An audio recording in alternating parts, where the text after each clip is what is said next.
Hello students, welcome to Educrat IAS Academy's initiative Edu-Samiksha, wherein we will be discussing some news with respect to UPSC Prelims and Mains perspective for the date 4th November 2025. So let us start with our discussion. So the first topic that we're going to take up is freedom of press in India. Now, we know that press is considered to be the fourth pillar of Indian democracy. जो किसको complement करता है? It complements the executive, legislative and judiciary. Now why freedom of press is important? Because it ensures that the people are informed, governments remain answerable, and also the truth find its way to the public domain. So that is why freedom of press is important.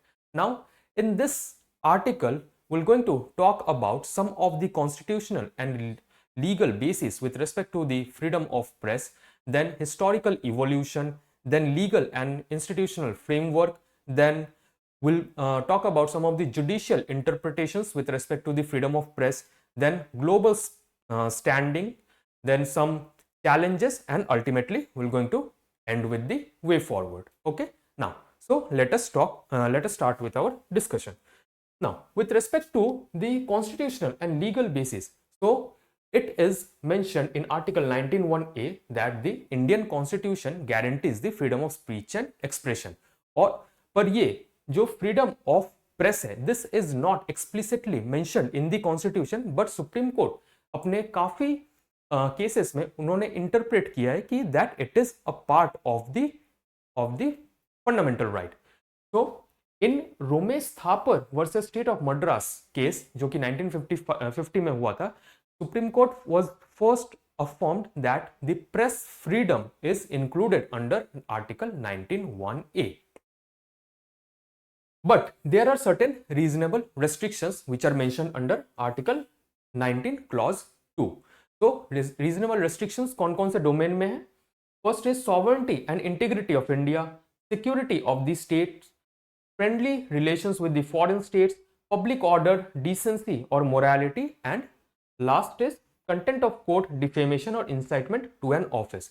So this balance between freedom and responsibility, it basically defines the limit of press liberty in India. Now अगर हम historical evolution की बात करें तो first in 1780 में Bengal gadget publish हुआ. So it was India's first newspaper, but later it was suppressed for criticizing the British policies. Next, in 1799 में press regulations was introduced by Lord Wellesley. So what it did, it introduced a pre-censorship during the Napoleonic Wars. Then in 1835 में Metcalfe Act आया जो कि press laws को liberalize किया, and that is why Metcalfe is also known as the liberator of Indian press. Then in 1878 में vernacular press act आया जो कि इंडियन लैंग्वेज पेपर्स को स्पेसिफिकली टारगेट किया, एंड किस रीजन क्या था? Because it was critical of colonial act. Then in 1910 में इंडियन प्रेस एक्ट को इंट्रोड्यूस किया गया, and this basically imposed the restriction during the Swadeshi and national movements. Then from 1947 onwards, after India got independent, it recognized the importance of a free press within a democratic setup. So if we talk about the legal and institutional framework, then first Article 19(1)(a), it हमने पहले देखा कि it basically talks about the freedom of expression. Then Article 361(a), it protects the publication of parliamentary proceedings. Then Press Council Act 1978. So it established the Press Council of India and to uphold the ethics and protect the press freedom. फिर आता है Right to Information Act 2005. So what it did, it basically empowered the journalist to access the public data and also to enhance the transparency. Then Whistleblowers Act 2014. तो ये क्या करता है? It safeguard those exposing the corruptions or misuse of power. Then Press and Registration of Books Act 1866 7 ये regulate करता है printing and registration of newspapers. Next is Cable Television Networks Regulation Act 1995. It regulates the television content and also prevent the indecent broadcasts. Next, Information Technology Act 2000. It governs the online content and cyber offenses.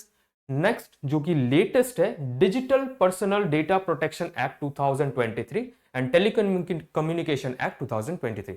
So it sets the frameworks which balances the privacy, data security and freedom.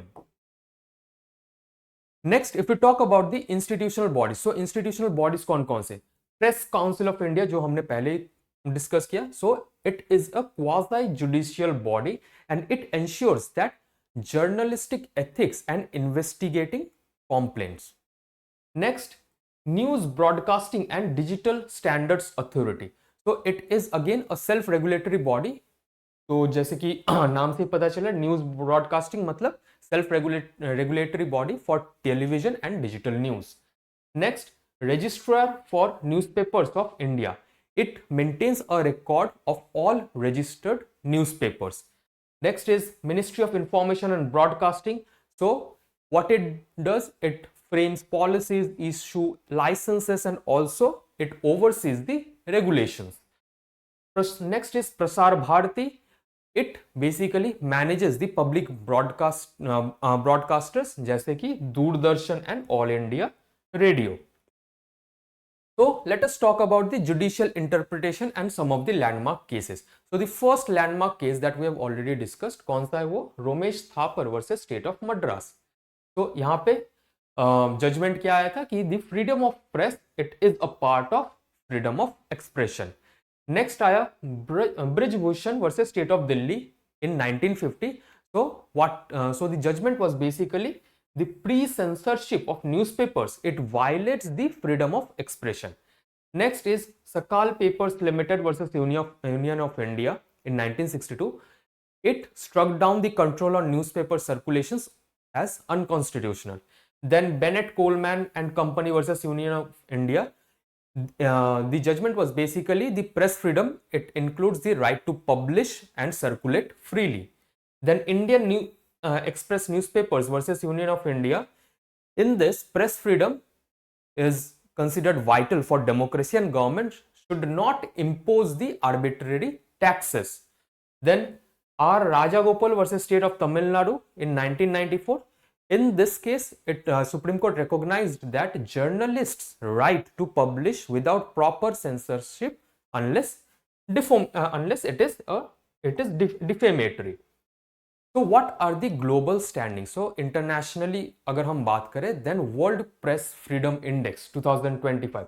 So in World Press Freedom Index में India's rank is 151 out of 180 countries. जो कि improvement हुआ है इन 2024 में कितना था 159, पर वहां से इंप्रूव करके हम लोग 151 तक पहुंचे हैं. So what are the concerns that were cited in World Press Freedom Index? So concerns were violation against journalists, political interference and also digital surveillance. So there are challenges, but still despite those challenges, India boasts nearly 900 news channels, 1.4 lakh publications and 1 billion internet users, and this basically reflects a robust and diverse media ecosystem in our country. So what are the major challenges to press freedom in India? So the first major challenge being the political pressure. अब political pressure में क्या होता है कि in political pressure it basically attempts to control the narratives. It also raids on critical media. अब उसको curve करने के लिए क्या करना पड़ेगा? We need to ensure the institutional autonomy and also transparent funding needs to be ensured. Next is misuse of laws. Misuse of laws जैसे sedition हो गया, defamation हो गया. So these are used to curb the dissent. तो हम लोगों को क्या करना पड़ेगा? इसको कर्व करने के लिए we need to make reform in the colonial laws. Next is journalistic safety. तो from 2006 से 2023 तक more than 50 journalists were being killed. So there are rising attacks against the journalists. तो इसको कर्ब करने के लिए क्या करना पड़ेगा? We need to ensure that Journalist Protection Act is enacted. Next, media monopoly. So in media monopoly, basically there is nexus between media and corporate. तो उससे क्या होता है कि the corporate basically control the media houses and also the publication of the news. तो इसके लिए हम लोगों को क्या करना पड़ेगा? We need to enforce the ownership transparency. Next is fake news. So there are misinformation and disinformation in social media which is circulating, especially during the elections. So to check all this misinformation and disinformation, we need to promote the fact checking and digital literacy. Next, economic dependence. So there are ad driven models that hurts independence. So for this we need to develop the public interest funding. Next is internet shutdown. So what we can do, we can frequently so there are frequent bans that hamper the digital journalism. So to curb this, we need to have judicial oversight. Then there are trust deficit, जैसे sensationalization of news that erodes the credibility. And to curb this, we need to strengthen the ethics and accountability. So what are the international legal frameworks? So there are certain international legal framework जैसे Article 19 of Universal Declaration of Human Rights. तो ये क्या बोलता है? It basically says the right to seek and share information. Next, Article 19 of International Covenant on Civil and Political Rights. So it guarantees the freedom of expression. Next, UNESCO's Windhoek Declaration in 1991. So it advocates for independent and pluralistic media.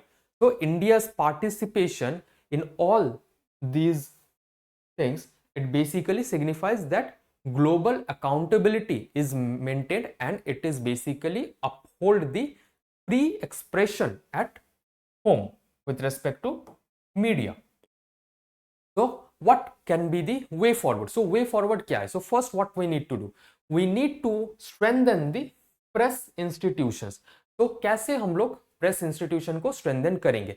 So what we can do, we can empower the PCI, we can empower the NBDSA and also so that they have the enforcement powers.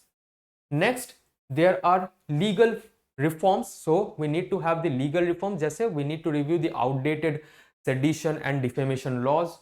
Next is we need to ensure the journalist safety. How? By providing legal and police protections to the reporters. Next, we need to promote the ethical journalism. जैसे we can encourage the responsible reporting through professional training. Next, we need to regulate the digital media transparently by using independent oversight instead of executive control. Next, media pluralism. So what we can do, we can support the regional and community journalism. Next, we also need to make sure that public are aware. So with this, we need to promote the media literacy among the citizens so that we can counter the misinformation and also disinformation. So basically a free, fair and responsible press. So it is the soul of Indian democracy. So what we need to do, we need to make a balance between liberty and accountability so that we can uphold the truth and also the constitutional integrity. With respect to this, let us see one mains question. The question says, freedom of the press is essential for democracy but not absolute. Examine the constitutional provisions and judicial interpretation supporting this statement. So you can attempt this question and write the answer in the comment box. Now let us move on to the next topic for the day. So the second topic that we're going to discuss is ISRO's heaviest communication satellite, which is CMS-03. अभी recently ISRO ने एक और milestone achieve किया. कैसे?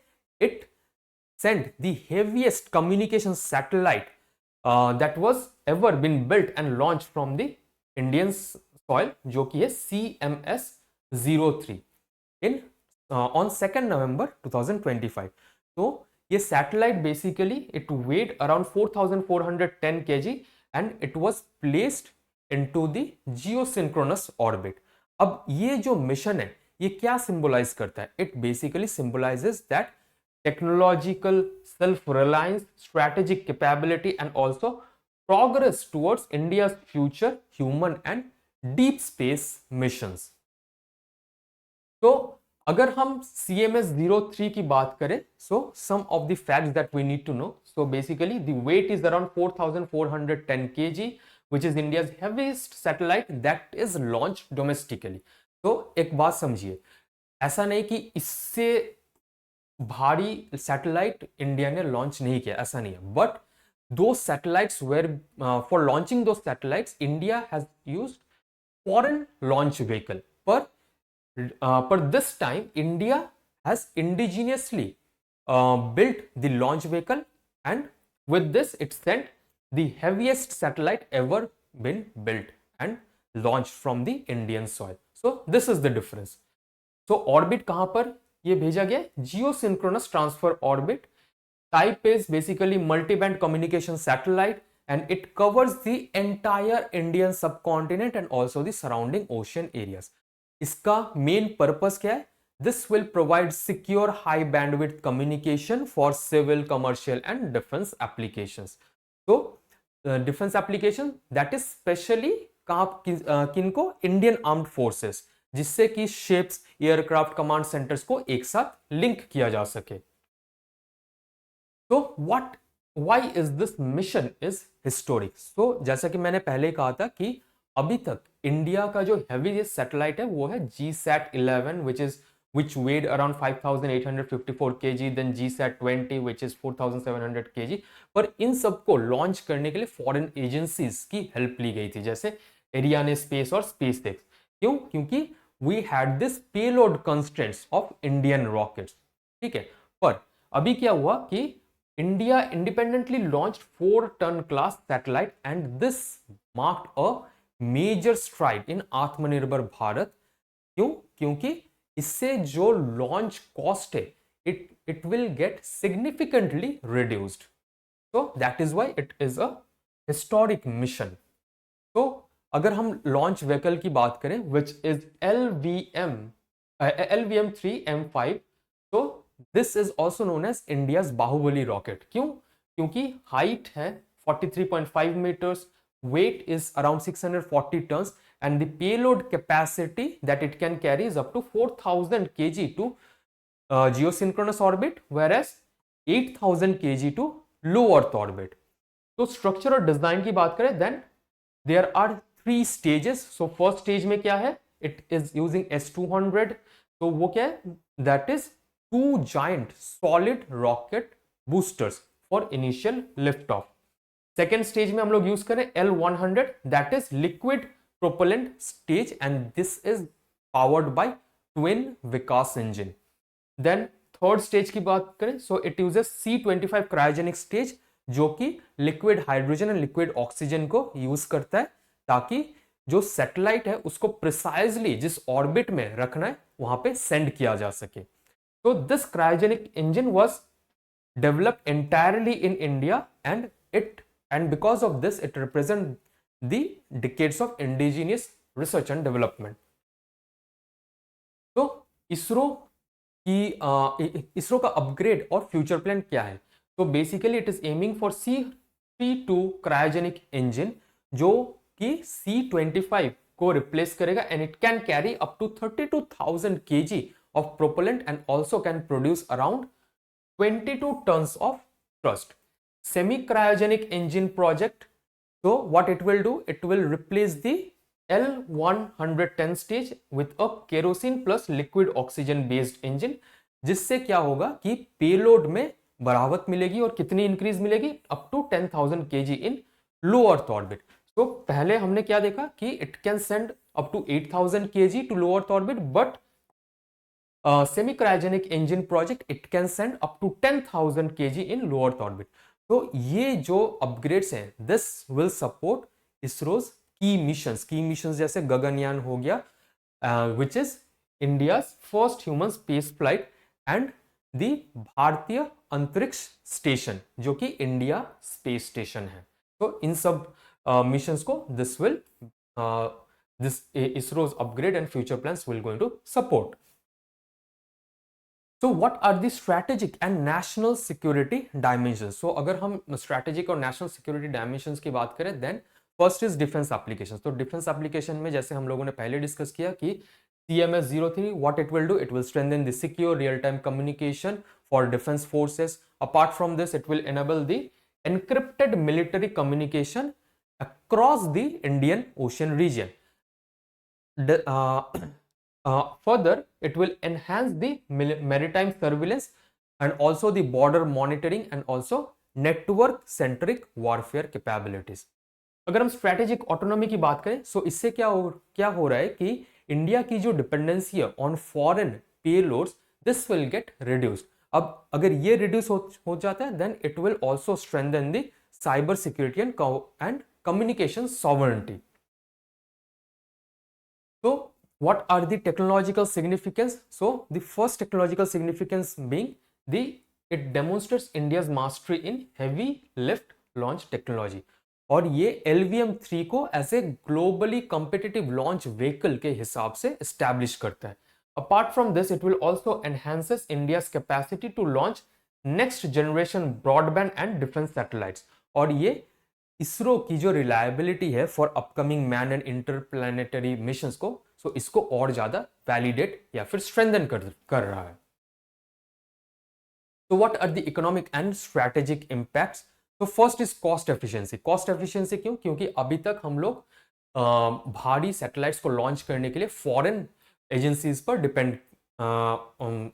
We are basically dependent on the foreign agencies. पर इसके वजह से क्या हो रहा है कि it strengthens India's space economy, क्योंकि कॉस्ट बहुत ज्यादा रिड्यूस हो जा रहा है. Next is commercial launch potentials. तो it basically boost the ISRO's credibility to in the global commercial launch market through New Space India Limited.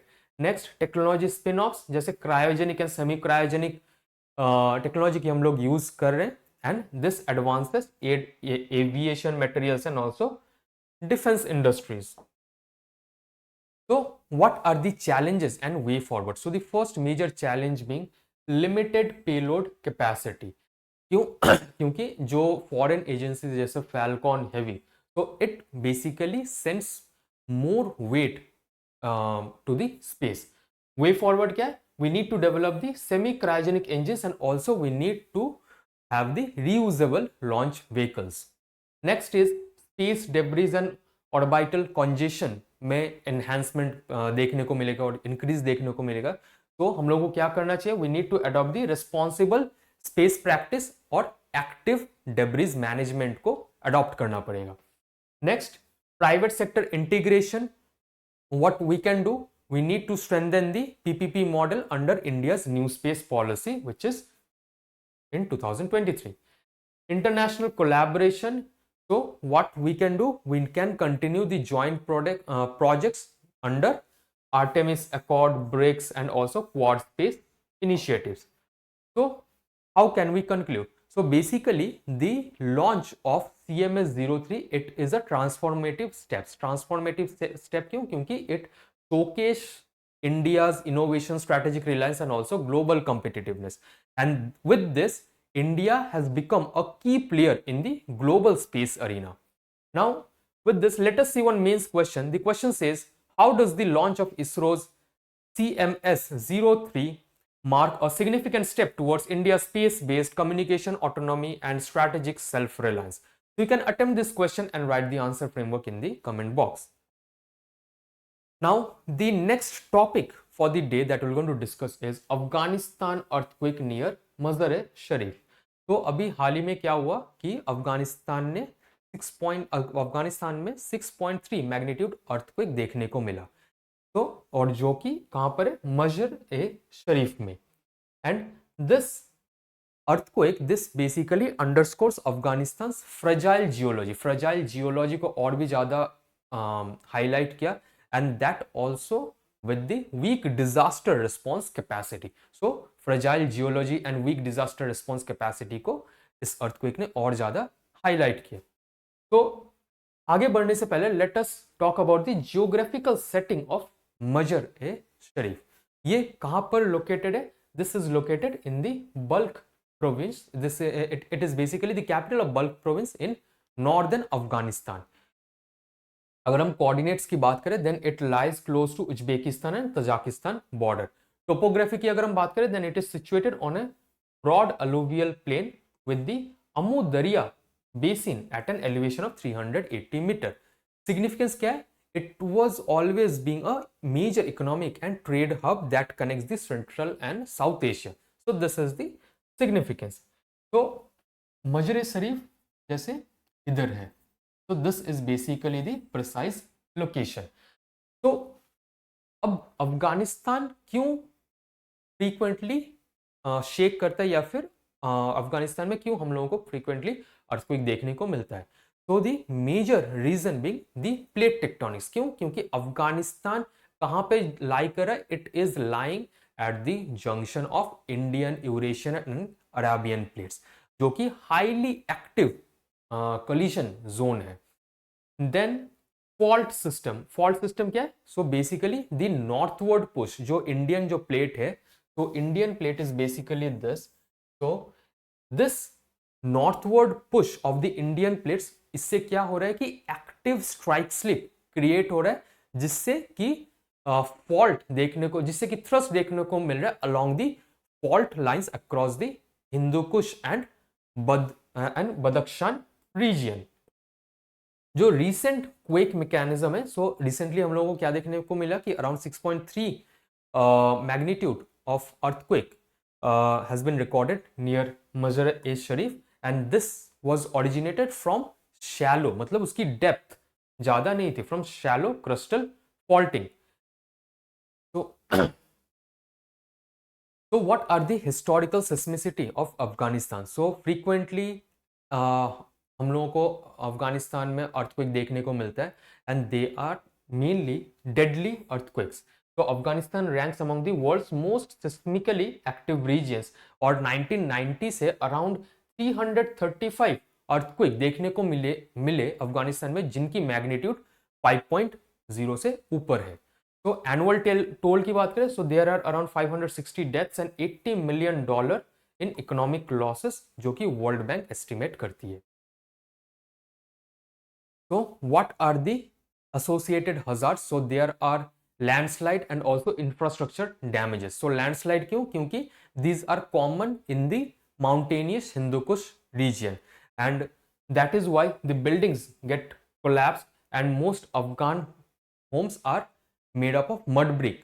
तो इससे और ज्यादा वल्नरेबिलिटी बढ़ जाती है. इकोनॉमिक इंपैक्ट की बात करें then there are annual losses of around 80 to 100 million dollar, mainly in regions of Kabul, Balkh and Badakhshan provinces. तो ह्यूमन और इकोनॉमिक इंपैक्ट की अगर हम बात करें, so there are casualties around 260 injured and 10 dead, and most injuries these are resulted from the falling debris and collapsed ropes. Economic losses की बात करें, so damaged homes, hospital, schools and road links देखने को मिल रहे हैं. और इसके अलावा Kabul is facing average loss of $17 million annually because of earthquakes. Relief challenges की बात करें then Afghanistan is having very fragile governance, they are having limited funds और ऑनगोइंग ह्यूमैनिटेरियन जो क्राइसिस है, this are again highlighting the relief challenges. International aid की बात करें, so UNWHO, Red Cross ने, so they have often plays a critical role in the post-quake relief. So why the building earthquake resilience infrastructure matters in Afghanistan? So first is structural safety. तो structural safety कैसे हम लोग build कर सकते हैं? We need to adopt the earthquake resistance construction codes. Apart from this we need to retrofit the existing structures, मतलब existing structures जो है उनको मॉडिफाई करना पड़ेगा with respect to earthquake resistant codes. Then early warning system को implement करना पड़ेगा, जैसे नेशनल सिस्मिक मॉनिटरिंग नेटवर्क. इसके अलावा रीजनल कॉपरेशन, जैसे इंडिया पाकिस्तान सेंट्रल एशिया के साथ रीजनली कॉपरेट करना पड़ेगा for the data sharing with respect to earthquakes. Mapping and zonation, they need to basically map the seismic hazard areas and with remote sensing and GIS. Apart from this, it also help guide the urban planning and also resettlement from high risk zones. इसके अलावा community preparedness करना पड़ेगा, जैसे grass root awareness programmes, mock drill, school safety education, जिससे कि जो casualties है and फैटेलिटीज है उसको रिड्यूस किया जा सके.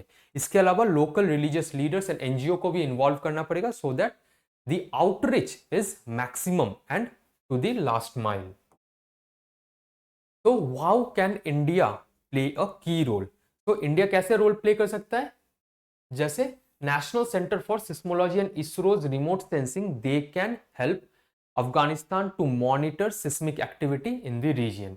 इसके अलावा अगर हम ह्यूमैनिटेरियन असिस्टेंस की बात करें, then India has historically provided relief and construction aid to Afghanistan after the earthquake and floods. Broader regional security की बात करें, then frequent disasters. This basically amplify instability in Afghanistan, and उससे क्या हो रहा है कि it indirectly affecting the South Asian regional security, migration and also developmental cooperation. So Majr-e-Sharif, this basically underscores the need for resilient infrastructure, better monitoring and also public awareness. तो इससे क्या होगा कि we need to make the earthquake preparedness essential, जिससे कि survival and sustainable growth maintain की जा सके in Afghanistan. So with this, let us see one mains question. The question says, frequent earthquakes in Afghanistan highlight the vulnerabilities of regions lying at the convergence of tectonic plates. Discuss the underlying causes, impacts and preparedness strategies relevant to such high risk zones. So you can attempt this question and write the answer framework in the comment box. Now let us see some of the prelims pointers. So the first pointer that we're going to talk about is amphipods. So ये amphipods क्या है? So these are small crustaceans and they are mainly related to crabs, lobsters and shrimps. ये कहाँ पाए जाते हैं? So these are found in marine, freshwater and also terrestrial habitats. ये amphipoda, this basically means different footed. Different footed क्यों? क्योंकि जो उनके पैर हैं, these are not uniforms.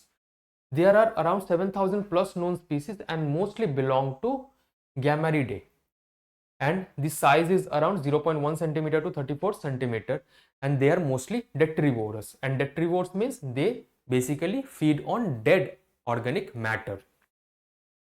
So there are two new Indian species that are being discovered. So first one is Grandidirella gitanjaliae. This is discovered in Chilika Lagoon in Orissa, and the second one is Grandidirella humbatensis. It is found in Gulf of Humbat in Gujarat. अगर हम ecological role की बात करें, so they basically provide aid in nutrient cycling and also nutrient cleaning. Next is Pilia malenadu. So this is a jumping spider and it has recently been discovered. और ये and this basically belongs to the genus Pilia. कहाँ पे पाए जाते हैं? मधुगुंडी, Mudigere taluk and Chikmagalur, Karnataka, जो कि western Ghats का पार्ट है. This are named Pilea Malayandu after its place of discovery and the first Pilea species was discovered in 123 years and last was discovered in 1902, जो कि केरला में डिस्कवर किया गया था. तो यहाँ पे ये both male and female specimens are identified for the first time and habitat कहाँ पे ये मिलते हैं? Memicylon umbellatum and also Memicylon malabaricum. So these are basically plants and these are concealed between leaves. Next is Pampadum Shola National Park. So location कहाँ पर है? It is found in the southwestern Ghats, which is in Kerala, and it also borders Dindigul, जो कि तमिलनाडु का part है. In 2024, it was declared as a national park and it is also the smallest 2004 it was declared national park and it is also the smallest national park in Kerala. Landscape की अगर हम बात करें then it is having the southernmost Chola grassland mosaic of Western Ghats और altitude कितना है 1600 to 2400 metre. Connectivity की बात करें then it links Eraviculam National Park with Palani Hills. Location is basically this. So this is Pambadum Shola National Park. Climate की अगर हम बात करें then it receives heavy northeast monsoon rainfall. Flora कौन कौन से फ्लोरा पाए जाते हैं? Tropical mountain forest, grasslands and it is also rich in medicinal ferns, medicinal plants, orchids, ferns. Fauna की अगर हम बात करें then Nilgiri marten, Kerala laughing thrush and also black and orange fly catcher पाए जाते हैं. रिसेंटली ये न्यूज में क्यों है? क्योंकि the grasslands are being approved after removal of invasive the grasslands are being restored after removing the invasive Australian wattle. So this Australian wattle, it is a invasive plant. Next is encephalomyocarditis virus, so which we call it EMCV. Type की अगर हम बात करें then these are non enveloped positive sense single stranded RNA virus and it belongs to the genus cardiovirus and also family is picornaviridae. Host कहां पे पाए जाते हैं? Pigs, non human primate, zoo animals, wild species and African elephants which are highly susceptible. Transmission mainly transmitted through food or water. Those are contaminated by feces or urine or infected rodents. ये zoonotic है and human infections mostly asymptomatic. Symptoms की अगर हम बात करें in humans then fever, headache, myalgia, nausea and also in severe cases there are neurological signs. Treatment, there is only supportive care is available and no specific antiviral is available right now. ये news में क्यों है? क्योंकि दिल्ली में zoo elephant died because of the link to rodent borne EMCV and that is with respect to IVRI report 2025.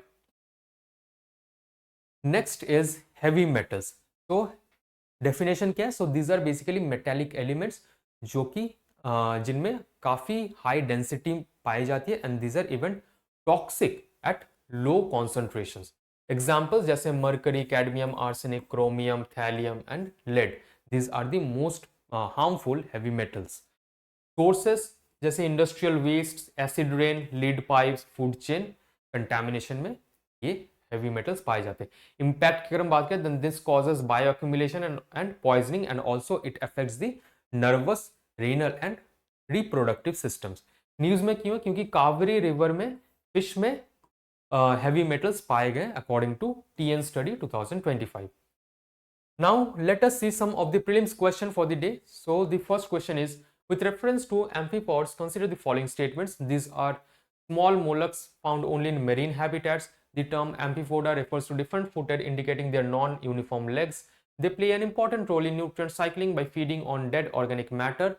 Two new species, Grandidarilla gitanjaliae and Grandidarilla humbatenis, were recently discovered in India. Which of the statements given above are correct? 1 and 2 only, 2 and 3 only, 2, 3 and 4 only, 1, 3 and 4 only. Next is, with reference to Pelia malinadu, consider the following statements. It is a newly discovered species of jumping spider found in the western Ghats of Karnataka. The genus Pelia was last reported from India over a century ago.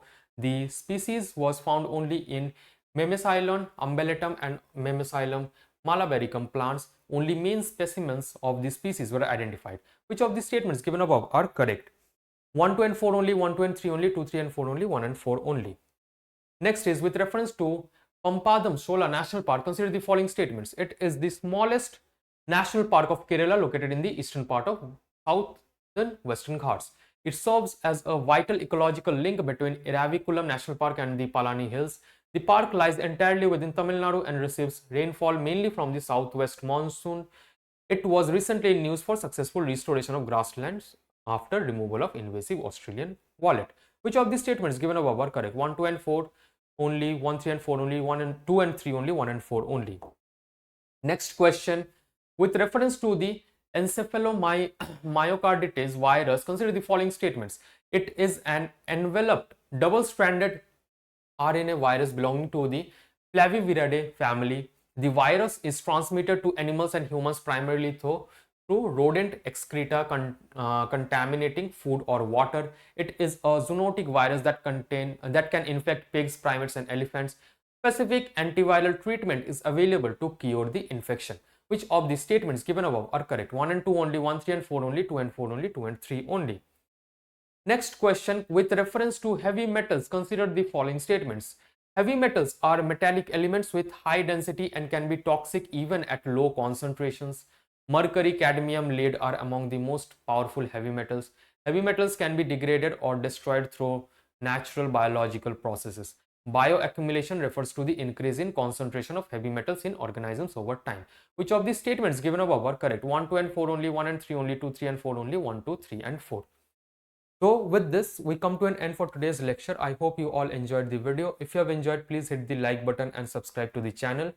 So with this, we're going to meet with a new video. So till then, bye bye, take care, have a nice day, Jai Hind.